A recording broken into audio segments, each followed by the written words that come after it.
नमस्कार, मैं हूं आमोद श्रीवास्तव। 26 सितंबर भास्कर दूत सुर्खियों में आपका स्वागत है। आइए एक नजर डालते हैं देश दुनिया की कुछ खास खबरों पर। मुख्यमंत्री साय अचानक पहुंचे मार्ट, ग्राहकों से की मुलाकात, मुख्यमंत्री खुद बने ग्राहक। घरेलू सामान की शॉपिंग कर उठाया जीएसटी दरों में कटौती का लाभ। रायपुर के सरोना स्थित शुभम के मार्ट में रोजमर्रा की जरूरत का सामान खरीद रहे लोग उस समय सुखद आश्चर्य से भर उठे जब उन्होंने देखा कि जीएसटी बचत का लाभ उन्हें मिल रहा है या नहीं। उसे देखने स्वयं प्रदेश के मुखिया विष्णुदेव साय आए हैं। प्रदेश के 68 से अधिक किसान पीएम सम्मान निधि से वंचित। छत्तीसगढ़ के हजारों अन्नदाताओं के लिए एक बुरी खबर। प्रधानमंत्री नरेंद्र मोदी ने देश भर के किसानों के खाते में एक क्लिक से पीएम किसान सम्मान निधि की राशि भेजी, लेकिन छत्तीसगढ़ के 68,000 से अधिक किसान इस सुविधा से वंचित रह गए। इन किसानों को इस बार की किस्त के लिए अपात्र घोषित कर दिया गया है। 55 लाख घूस। छत्तीस का नेटवर्क रावतपुरा सरकार मेडिकल कॉलेज रिश्वत कांड में सीबीआई की चार्जशीट से खुलासा। छत्तीसगढ़ के नवा रायपुर स्थित रावतपुरा सरकार institute of medical sciences and research SRIMSR की मान्यता के लिए चली रिश्वतखोरी की साजिश में अब राष्ट्रीय स्तर पर हलचल मचा दी है। भारत अब ट्रेन से भी लॉन्च कर देगा मिसाइल, अग्नि प्राइम का सफल परीक्षण। भारत ने ऐतिहासिक सफलता हासिल की है। Defence research and development organisation DRDO ने इंटरमीडिएट रेंज की अग्नि प्राइम मिसाइल का सफल परीक्षण कर लिया है। खास बात यह है कि इस मिसाइल को ट्रेन से भी लॉन्च किया जा सकता है।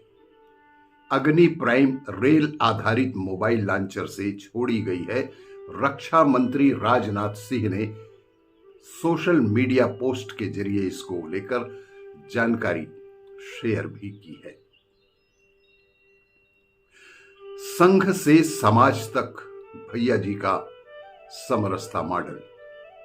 संघ के 100 साल भैया जी सुरेंद्र सिंह चौहान ग्राम विकास के प्रेरक सूत्रधार, मध्य प्रदेश के नरसिंहपुर जिले के मोहद गांव में 7 अगस्त 1933 को जन्मे श्री सुरेंद्र सिंह चौहान को प्यार से लोग भैया जी कहा जा करते हैं। वह एक ऐसे व्यक्तित्व थे जिन्होंने अपने जीवन को ग्राम विकास और सामाजिक समरसता के लिए जैसे समर्पित ही कर दिया था। छत्तीसगढ़ के नए मुख्य सचिव बने विकासशील IAS। राज्य सरकार ने किया आदेश जारी। राज्य सरकार ने इसे लेकर आदेश जारी कर दिया है। 1994 बैच के अफसर विकासशील, 1989 बैच के अफसर अमिताभ जैन के रिटायरमेंट 30 सितंबर के बाद अपनी जिम्मेदारी संभालेंगे।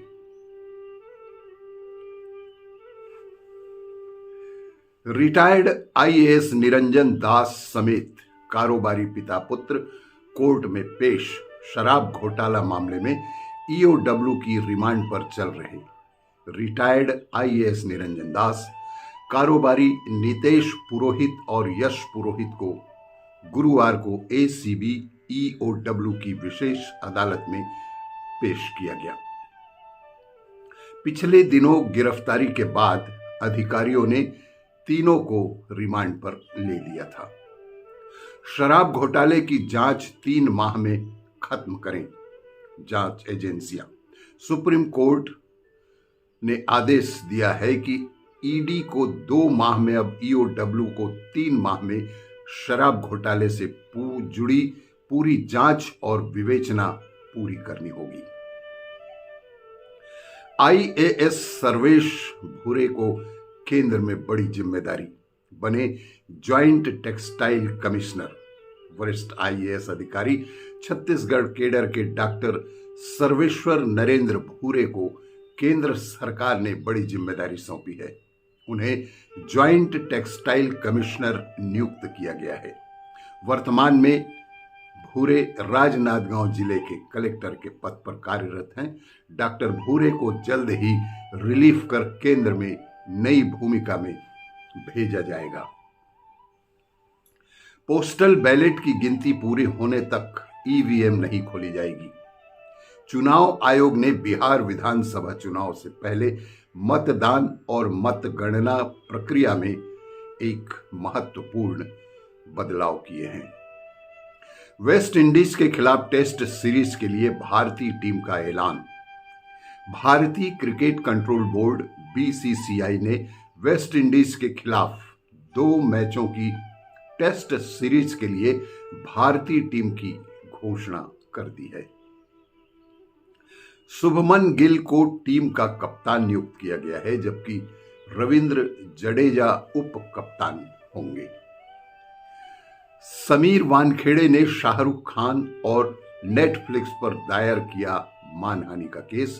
भारतीय राजस्व सेवा आईआरएस अधिकारी समीर वानखेड़े ने दिल्ली हाई कोर्ट में शाहरुख खान और उनकी पत्नी गौरी खान की कंपनी रेड चिलीज एंटरटेनमेंट के खिलाफ मानहानि का मुकदमा दायर किया है। यह मानहानि हाल ही में नेटफ्लिक्स पर रिलीज हुई web series bats of Bollywood से जुड़ा है। वानखेड़े का दावा है कि इस सीरीज में उनके किरदार को गलत तरीके से पेश किया गया और उनकी छवि को भी नुकसान पहुंचाने की कोशिश की गई है। सीबीएसई 10वीं 12वीं बोर्ड परीक्षा 17 फरवरी से 15 जुलाई के बीच होगी।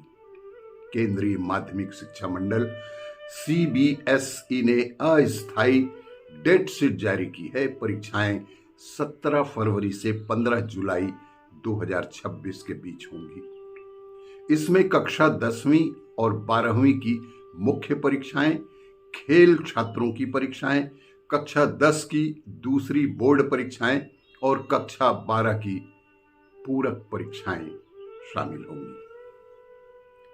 समाचार विस्तार से जानने के लिए पढ़ते रहें भास्कर दूत समाचार पत्र। आज के लिए बस इतना ही। शेष अगले अंक में।